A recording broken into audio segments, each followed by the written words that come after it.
Hello, my name is Eddie Lerner and I am a London Blue Badge guide. This is the Guide London A to Z series, and today I will be introducing some of the sights of London, beginning with the letter I. Let's start at the Imperial War Museum in Lambeth, South London. Here we can see how British people lived through times of war and how our soldiers, sailors and airmen fought in various conflicts at home and around the world. Outside the museum, you cannot miss these rather intimidating guns, which were taken from Royal Naval battleships after they'd been decommissioned. Fortunately, the guns no longer work, and so you can take photographs but not climb on them as you approach the museum. Inside the Imperial War Museum, which is free to enter, you come into the Great Hall. Look up and you'll see a Spitfire suspended above you. This was one of the planes that began to turn the tide of the Second World War during the Battle of Britain in 1940.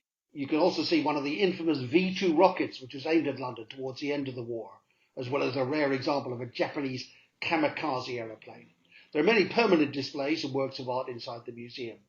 You see here the work of the modern Chinese artist IYY on the staircase, and you can browse through rooms celebrating the courage of ordinary soldiers and civilians in wartime, as well as an exhibition which reminds us of the horrors of the Holocaust. Moving north of the River Thames, we enter legal London and the Inns of Court. There are four of them in all: Lincoln's Inn, Gray's Inn, and the Middle and Inner Temple. Buildings from across different centuries cluster around beautiful gardens and atmospheric courtyards. They've been used as locations in films like Da Vinci Code, Mary Poppins Returns, and Bridget Jones' Baby. At the Inns of Court, barristers, lawyers who work exclusively in courtrooms, are trained, and many of them also have offices in this area.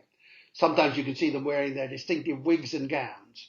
Probably the most famous barrister of all is a fictional one, Rumpole of the Bailey, created by John Mortimer, who is both a lawyer and a writer.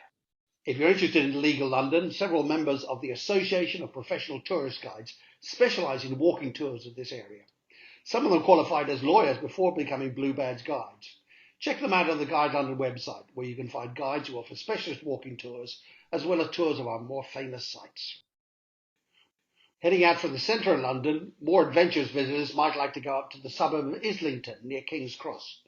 This has become a very fashionable area to live in, and two recent Prime Ministers, Tony Blair and Boris Johnson, both had family homes here before moving on to a more famous address at 10 Downing Street.